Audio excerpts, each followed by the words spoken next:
All right, everybody ready? All right, just a little bit of a recap. Going back and watching the film against Marshall. Played well on defense like we thought, and especially in the second half. I thought special teams were inconsistent for our standards and needs to improve so we can win the field position battle in those areas. Then offensively, simply we need to score touchdowns. We moved the ball. We didn't put it in the end zone enough times, and we got to take care of the ball. So those things stood out. As far as this week, get into Portland State. We'll talk about them here in a minute. We do have a couple guys on our staff, Eric Keesaw, who played quarterback at Portland State. And then we also have Justin Wood, one of our analysts, who also played quarterback at Portland State. So we are monitoring their phone calls and making sure that we know where they're at all times and they understand that. So, but, yeah, get into the next game here and excited to be back home on the blue again and have a normal week. This will be truly a normal week for us. So now we can check the schedule that we have. We moved to morning practices. That's been a little bit different. We're still messing with some start times in the morning, and we'll try something a little bit different. It's only a 15-minute difference on one of the days, but just to get our guys back into a rhythm of what a normal week is like for the coaches and the players. It'll be good to do that before we go play Saturday night. And to be back home in Albertsons Stadium, one thing just from the game that I took away, the student section, phenomenal. They did a great job. You could feel them out there all game long. And I think everybody, players, coaches, you know, they all mentioned that to me. I certainly felt it. And those guys, you know, just to have our students come out there and have that much support for their football team and to be into the game like that and they're in a tight ball game when we needed them, those things are important. So we'll be doing a few things for our students, try to take care of them, have some fun with it. You know, they're enjoying it. We're going to enjoy it. That's what college football is all about. So in this next week, you know, we'll do some things for them and make sure that they know they're appreciated every time they come out there. Hopefully it's even better this next game. So we'll challenge our students to be better this game. We challenge our team to be better this game, and then we'll take it from there. So with that, open up for questions.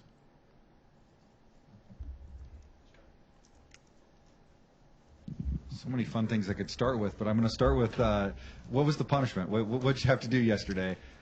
Well, I wouldn't tell you what I did with a player, so I'm not going to tell you what I did for myself, but I thought the punishment fit the crime, and that's been handled. So we're good there. We're moving on, and, you know, we're on to Portland State now. The guys, we took care of our business. We put Marshall to bed last night and just corrected the things that we had to. Got on to Portland State, and when you watch Portland State, you know, starting with their defense, just what they provide as far as, you know, different looks, multiple looks, a flex defense, and they played Arkansas very tough.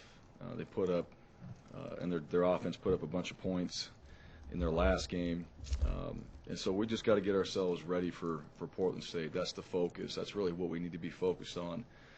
And for this team and the guys that are in this room, when we talk about our next opponent, that's truly who we need to be focused on. And Portland State is that. You know, just a few things about Portland State. You know, their offense, Dirk Cutter's son Davis is on that team. And I remember Davis and obviously Coach Cutter.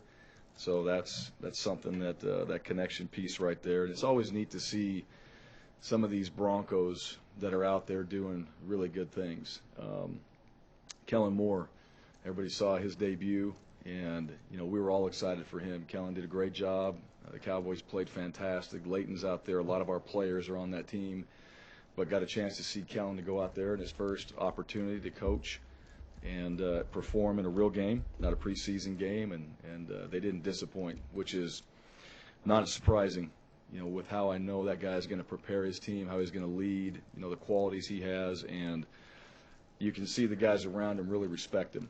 And that's something that we're very proud of because, you know, guys like that, we're lucky that we had them here in our program, but it's always, you know, the mission is to see these guys leave here and be successful. And if it's football, whatever else they're doing, it doesn't matter. It happened to be football in this case, but he took center stage and he went out there and did a great job.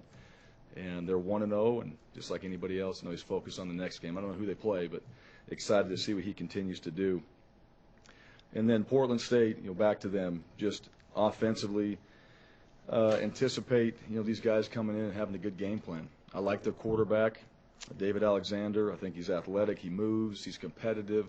They've got a tight end, that's a guy. They got backs, and they're going to be able to move the ball. And so on defense, we've got to come out and start faster. We've got to play with better eyes. We've got to play in our gaps, our position, all the things you have to do on defense. It just has to happen sooner in the games. And special teams, that's still a challenge for us right now. I thought we did some things on special teams in the game. I thought our kickoff return, we had a chance on a couple of them. We got loose, maybe a chance on another one. Punt team, we were good. We were good in protection, some of those other things like that, but we were not very good on the punts. And those have to clean up and be a lot more consistent. We missed a field goal, and that was one of the reasons why we didn't really go further and try another one. We went for a long yardage situation that was pretty desperate, and that's one right there. You go back and maybe that's a timeout situation there to rethink it and decide what we want to do. I don't think punting was the right decision because it goes in the end zone, you get 10 yards. That's not really what we want to do. But also let Joel get out there if it's a longer one, let him take a shot at some of those longer kicks. So we're building, and we want to get opportunities for our returners. So we're building in special teams. I do like what the coaches are doing. I do like the way the players are practicing, but it needs to show up in the games. And this week it's going to be a big focus on all three phases. It's going to be a major focus on ball security and tackling, being in the right position, having great eyes, and then truly being a more disciplined football team all around. I think we have the ability to do that. I don't think that we've shown that in 2 games consistently enough. And if you're going to go out there and you're going to play well, you have to be disciplined. And you've got to do it consistently throughout the game. And I don't think that we've shown that quite yet. And if we don't, then that's going to put us in a bad situation. We dug ourselves out of a hole a couple times in these games and did just enough to find a way to win, which that is part of it. That's the competitive side. You like to see that from your players. At the same time, I don't think anybody's happy with the performances that we've had. I don't think anybody's sitting here saying, hey, that's what it is. We got it figured out. By no means is that the case. And so our standards are much higher. We have higher expectations of ourselves. And this week it needs to start. I thought Sunday was a good performance by our team. We got some of the young guys, the developmental guys. We put them in pads. We let those guys play. They got to go cut it loose because those guys in 2 or 3 weeks might end up being the guys. So they have to get ready to go out there and execute and still run our base stuff and make sure they're playing ball.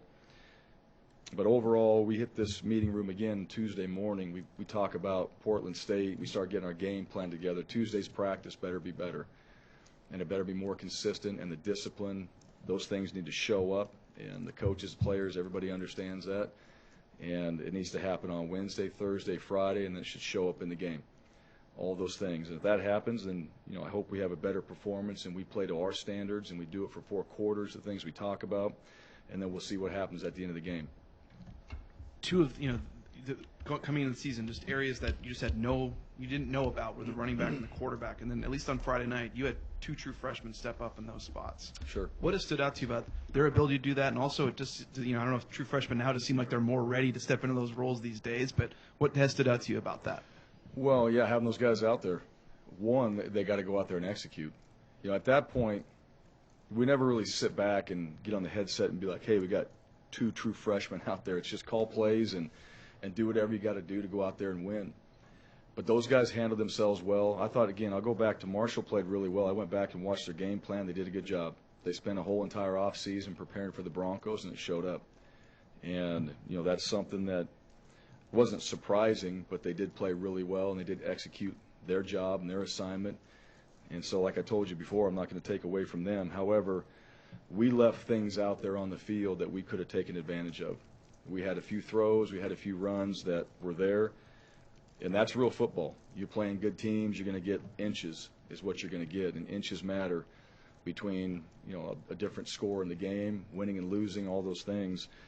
But Hank handled himself well. Hank went through a real week of preparation on a short week too, and that's one of the things, again, Florida State, go back to the first game, you have all this time to prepare for it, and then you go to Marshall, and you've got a shorter week to prepare for that. And so just understanding the difference in, all right, we have new ideas, new plays, new things that are going to be in the game plan. You got to study and prepare yourself. And I thought he's done a good job of that. We can be better. And George in the backfield, did really well. He ran hard. I think when there was opportunities to find positive yards, he did that. And then, again, Marshall came up, and they defeated us at the line of scrimmage on a few plays. They got in the backfield. We tried to eliminate as many negative plays as possible. We had the poor snap down there in the red zone. George got on it, so it was a heads-up play. It saved us from having a truly real negative play, but it didn't put us in any better position to score a touchdown. At the end of the game, end of the half, we had called a timeout. There was 40-some seconds left in there, and we ran a play, and we were going to have to get back on the ball and run it again. Our guys handled that as good as they could have. Those two plays back-to-back, the one that Hank ran in and scored and dove in, that was really well done. That was something we had to adjust on the fly right before that situation. That's the one thing, too, that it's hard to just sit there and try to come up with every scenario possible that's going to happen in a game.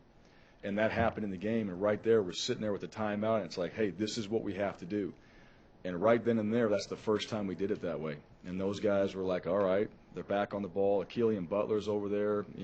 Marshall's piling off slow, which they should be doing. Killian's over there telling guys, clapping his hands, let's go, get back on the ball, and we score. And that ends up being a big play in that game, obviously in a tight ball game like that. So those things, just learning from it, applying it, being better at it, understanding we sit in here, we talk about it, we got to be focused on it, and not going out there and taking anything for granted. You mentioned trying to score more points, and obviously the red zone touchdowns and the fumbles are two things that kind of at least stand out. I guess kind of a two-part question, but with the red zone, do you guys have I know you want to say 100%, but is there a touchdown percentage number that's acceptable or that you go for, and what are you seeing there? And then the 8 fumbles already, I think only 2 teams have fumbled more than you guys so far. What have you seen there too? Yeah, I'm really, the whole fumble thing, that's upsetting. And we've done well in the past, and we've kind of used a formula to take care of the football, but I don't sit there and think I believe in what we've done. At the same time, if it's not working right now, we need to change it. We're not going to sit there and just say, well, it's supposed to work like this. We'll go figure out a better way to do it. And we'll use some of the things that we believe in, the techniques that we have, but you put the ball on the ground that many times. This guy's taking care of it, too. I mean, stretching the ball out and just we're putting it in harm's way. If we hold on to it like we're supposed to, we have a better chance of not putting the ball on the ground. We're putting the ball in harm's way is what we're doing, and that's just undisciplined football, in my opinion. You can't do that. Otherwise, the ball's going to bounce out. Ball bounces out, guy picks it up, and they don't call it down. The one on Hank's third down conversion, whatever it was, they got the ball flat out. And their kid made a great play. I mean, to scoop that up and keep his feet in bounds, they could have called it both ways in that situation. We're not disciplined enough with the football, and that's concerning. We have signs in here that say it's all about the ball, and that's not what we're doing. And so, those don't mean anything. Signs, whatever, they don't mean anything right now until we start doing it. And then as far as the red zone, yeah, I've always used 70%. We want to score touchdowns, 90% we want to score. And we want to score 100% of the time, but usually you're scoring 90% of the time in a season. You're getting 70% touchdowns when you get inside the red zone, inside the 25-yard line. That's pretty good. I mean, we're shooting for top 10. We're shooting to be one of the best in the country. Right now we're not. We're one of the worst. And, that's frustrating. Right now, I mean, that's something that, we're talking about as a staff. That's not the standard. It's unacceptable, and, we can move the ball up and down the field, but who wants to be the great team between the 20-yard lines? Not us. We got to find a way to score, and that's our job on offense. It's number one, scoring offense. That's what you want to try to do, put the ball in the end zone. So whatever that is, changing it up from the coaching standpoint, changing it up how we emphasize it, changing it up how we execute, who gets the ball, who's going to be making those plays in the red zone. Maybe we got to look at that too, and we're doing that this week. But we're going to drive down there and find a way to score, and I hope our team responds to that when we go play Saturday. I hope they respond to it on Tuesday because we have red zone period on Tuesday, and we'll see how they act when we get into the red zone. But you truly got to have, as a competitor, you're going to move the ball. You get in the red zone. You talk about smelling blood and getting down there and wanting to put it in the end zone. You got to truly have that in you. That's got to be part of your nature, that you're that close and you're not going to be denied. I don't know if we have that. I don't know if that's what we have to keep emphasizing with our players. We got to do a better job with our schemes, whatever it is, but it's not coming together right now the way we want it to, and that's not acceptable. and that's not where we want to be at this point. And it's 2 games, but 2 games tell you a lot about your team. And the red zone area is one that we got to fix. Jake Sept started the other day, and I can't remember the last time there was a position player who you ask him how he got here. He's like, "Well, I came here as a student, and then I talked my way onto the football team." So, what do you remember about how you ended up with him, and how has he gotten himself from that to being a starter in a game? Good question. Yeah, I think I really don't remember the whole story, Chad. Tharp was involved in that, and you lose guys during fall camp, or you lose guys, because of transferring or leaving or whatever before the season starts, and you're like, hey, we need some more guys at this position, right? And there's a lot of guys on campus here that played football, and so sometimes you just know a coach will tell you, hey, this guy played for me, he's on your campus, and you start talking to a few of them, and that's how they get on the team. It's happened before. And I believe that was part of his story, just how he got here, and Tharp talked to him. I think I met him for like 15 seconds or whatever, and like, hey, this guy's going to come here and walk on, and he looked like an old lineman, and big old curly hair, thick neck, big body, and it's like, all right, we'll get him on the team here and see what he does. But he's one of those guys that took an opportunity, worked his tail off, and he's a tough kid. That's the one thing about Jake. Jake's a tough kid. He works hard. There's never a bad day at practice as far as his effort goes. And that's why he started. So he was always that 6th man in the rotation. And, he did well in the game. He played well. We had him out there. We had a few guys banged up. And a few guys banged up in the game. They'll be okay. But that's his story. There's a few guys like that. I mean, just go back to some of these guys, how they got on the team. Avery Williams was like that. I remember he came in the spring, and Red introduced him to me. We're in the indoor. I talked to him for like 20 seconds, and he's like, yeah, I'd like to be here. And he was a running back, and he ends up being a corner, and just that's the story. You think there's a lot behind it. There's really not sometimes. Sometimes it's just a guy, and in his world, for these 2 guys, it's just, I just need a chance, right? Just give me a chance. I don't care who gives it to me. Let me get my foot in the door, and I'm going to do something with it. And that's exactly how things should be. And I just think that we make too big of a deal out of it sometimes, how guys, not that you're doing this, but how guys get here, but it's just what about them and their whole thought process, just to get their foot in the door and want to be a part of something. I wish more people were like that. Just give me a chance. Give me a chance, and when you do, I'm going to shine. I'm going to do everything I can to go in there and show you guys I should be a part of this. I can contribute. I can play at this level. And I just don't see that enough. But I'm glad we got him, and he made an impact in the game, helped us win. Seems like after the catch, you guys have been pretty good this year. After what? After the catch. You guys have been pretty After good this the year. catch. Yeah, guards after Receiving? the catch. Yeah. Okay. It seems like you guys have been pretty explosive this year. I mean, AK's didn't count, but John, Khalil had another one. And then John Bates. How good have we been? Do you know those numbers? I do. What are they? Almost 50% of your receiving yards have been after the catch this year. That's good. Yeah. I mean, what's a good stat? Going back right around like the last couple of years, it's been about, I'd say on average, about 42%. For us? Yeah. Well, who does it? Who in the country does it really well? Do you know who the number 1 team is? I don't got enough time for that, Coach. I Yeah. wish I did. Yeah. Somebody that Yeah. Oklahoma probably. Oklahoma's probably got run after catch, right? Mm-hmm. It just doesn't seem like you guys stick after the catch. I mean, it seems like those guys can make a play. And then Sure. I want to ask you, John Bates too. I mean, could you sum up his value as a blocker? Because I mean, he obviously does that part of his game, but he's accelerated as a pass catcher too. Well, so our tight ends had some catches, right? We've been talking about that for how many years? 4 years now. So every year, yeah. So 5 years now. So those guys, Collingham, Bates. Bates, what do you have? 5 catches. Yeah, for 16. And 5 catches, and then Collingham had a couple in the game. He had the sweep in that 3rd down situation as well. Getting those guys involved, the tight ends.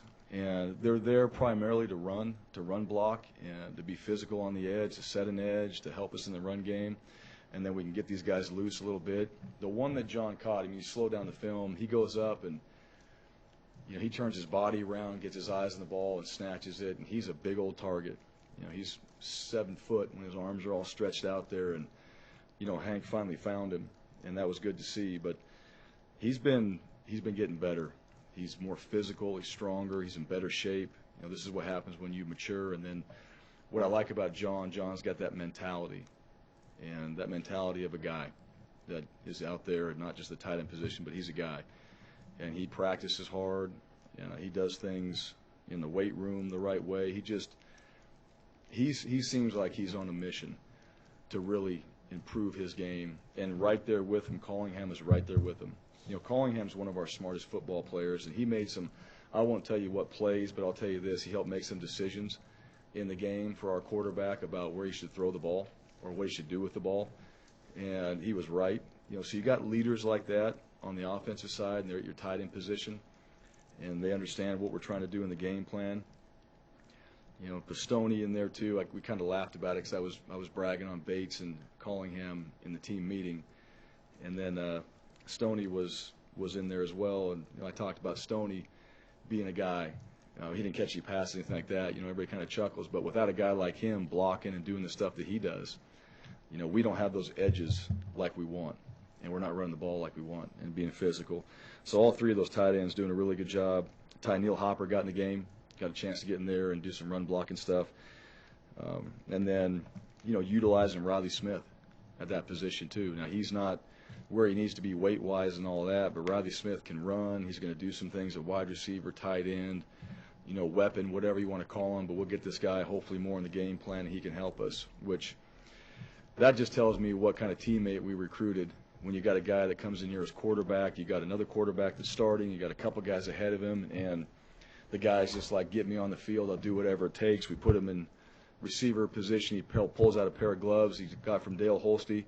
I don't know where he got them, throws them on, catches a couple balls, and we're like, all right, this guy can play receiver for us and do some things. And he's all about it. So that room along with Bates, who's the guy, and he and Callingham, both those guys are leaders on the team, and especially at that position, those guys are doing a great job. When you see, Hank take some pretty big hits, it's been 2 weeks in a row now. Is that more of something of him holding on the ball a little too long, or is that an O-line thing? Or how would you kind of assess, when you see that stuff, what's happening there? Yeah, well, the one he got his head ripped off almost, the face mask, that was a penalty. Yeah, that was a penalty right there. It's a combination. I think that we've hung on to it a little bit. I also think that teams have pressured us, and they've done a good job of it. I think that we've mishandled some of the pressures too. And the combination of all those things, we're not exclusive to being the only team that gets pressured and our quarterback gets hit and things like that. Now, some quarterbacks are going to see that pressure and get rid of it. That's one of the things that I thought Brett would do a good job of as he got older, right? Pressure would come, and it might be balls out of bounds.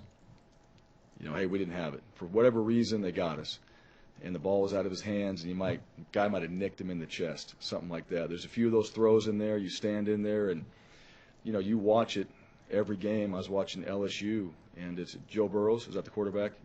Yeah, so he's standing there, and guys barreling down on him, and, man, he's just laser beams on his throw. And Hank's got that. That's one of the things, too, that Hank's got, where sometimes guys will move, and sometimes it's like you're standing right there, you're free, and my guy's going to come open. I know I'm taking it, but I'm going to deliver this ball. I'll take the shot. And that, to me, that's why I think he's had success and why he will continue. He's tough. He can do that. And so some of those hits are hanging in there to help that play develop. Some of those hits are the ones that come off the edge that are immediate. Those shouldn't happen. Those are protection issues. Those are our edges. Those are our tailbacks, whatever it might be, not doing a good enough job in protection. But sometimes you hang in there in those deeper throws, you're going to take a shot like that. Your eyes are going to be downfield. And I think he can handle all those things. The one is, we got his head ripped off, and the guy came back and took another shot on him. That's dangerous. You don't want to see that happen. And so, we're trying to eliminate that as much as possible, but that's what quarterbacks do. And I watched a bunch of games on Saturday, and I saw a lot of the same things, guys hanging in there, making good throws. And they're football players, too. You don't want your quarterback getting hit, but sometimes they do because of what they have to do to get the ball down the field. Another Bachmeier question. A young freshman like this, they always talk about how much of the playbook he has access to. How much does he? Can he pick up more as the season goes on, or are you too busy getting prepared for the next game? No, we're developing him. It's an interesting thing because every quarterback's different. Kellen, it was funny. Kellen's offense went from that door to where I'm standing, right, when he left here. And it was like we could do anything. And Brett was right there too. And then but that was built over time. We didn't hand Grant Hedrick, all of what Kellen did. We didn't hand Rippon all of what Kellen did or Grant did or any of those other guys, even with Finley. And we're not giving Hank. You're going to pull out all the best things that you think you did over time that fits him, and he starts to build his offense. His will grow and it'll be completely different. It's going to go that direction. And that's really what you have to do. Just, hey, this is what we believe. Here's some DNA plays, but here's what he can do well. Here's what our team does well. And you start building it like that. And so I would say right now, it's a work in progress. And 4 years from now, he's still playing quarterback and all that. Think about where he's going to be then. And then that offense is going to be large and huge. And then whoever that next guy is, they're not going to get the same thing. So we're not holding back. I would say we're just building. We're building on what we've done. We're building on what we're capable of doing. And right now it gets more interesting because now we can start pulling out maybe some plays we've done before and adding them in. And he's better at it. He understands the other stuff he's run. Now we can move on to a few more advanced things. But he's got the offense. And I'll tell you, we played Florida State. We weren't holding back in Florida State. We weren't holding back in Marshall. We didn't start off the season like, hey, we're really holding back. We started off the season with this is what we have right now. This is what we can handle. And we're pushing these guys to the limit every single week. They're studying hard, and I don't think anybody in this building is sitting there saying, like, hey, that's not enough. We have enough in, and we just got to be smart that we don't have too much and we have the right stuff when we put the game plan in. I know we talked about time of possession and all that stuff, but what's that stat? It's a lot. It's 2-1. It's crazy. But has it helped you guys emphasize your point how important third downs are? Because your guys' ability to convert them and stop them they've created almost a whole extra quarter where you have the ball over the other team in each of these games. So has that helped you guys further emphasize how important that is? Yeah, the situational stuff, huge. The third down conversions on offense, and we've been pretty good. The defensive third down, it's all 3 and out, right? All 3 and out in the second half last week. So, yeah, when you have that, I think your time of possession obviously goes up. Your defense is on the field for 42 or something like that plays in the last game. I think the offense had 80-something. That changes the game, the time of possession. Some teams, I always listen to coordinators. I think it's funny because you listen to no-huddle guys and all that, and they're like, time of possession doesn't matter. And you're scoring points, it really doesn't. If you go score in 5 seconds, right, that's what you're trying to do. At the same time, when your defense is playing that way, your offense can get out there. We can convert some third downs because you have to convert third downs to keep the ball in possession. I think that helps us. I think that gives us better field position. I think that helps our offense get into a rhythm. I think it discourages the other offenses when they can't get into a rhythm. You're 3 and out. You're getting turnovers like we did. We're pulling the ball out. We're pursuing like we did on defense. That was one thing just on the defensive side. Keikoa created 2 turnovers. He stripped one, and then he had the pick. And then the pursuit of our defense, after the first quarter, we start running to the ball. We're getting to some of those outside zone plays, those sweep plays, or the reverse plays and all that. It was good to see. We worked a lot in the offseason about just kind of, we call it plant foot, dry foot, right? Change of direction. Simple as that. That ball's going, you're going that way, and that ball starts going that way. You put your foot in the ground, and you just start rolling. And our team, if you watch them on film, it's just boom, boom, and they're all back, and they're pursuing the ball. That was exciting to see because we've been working a lot on it too and just getting guys to the football, and you're seeing Zeke Noah. He was flying around making big plays. Keikoa was coming downhill. Tyreek Jones settled in. He started coming downhill and making some plays. And it was just, it was good to see that pursuit from the defense. I think that's one of the keys. If you got a defense that can pursue to the ball, they're going to get guys in space. Every offense will get somebody in space, right? It's just when it happens, how fast can you get multiple players to the ball? And I think that's what we did. And then what happens from there? 1st and 10 becomes 2nd and 8. And it could have easily been 2nd and 6, 2nd and 4. But now it's 2nd and 8, and now it's 3rd and 4, and now you get into third downs, you can pull out a variety of different things in those situations.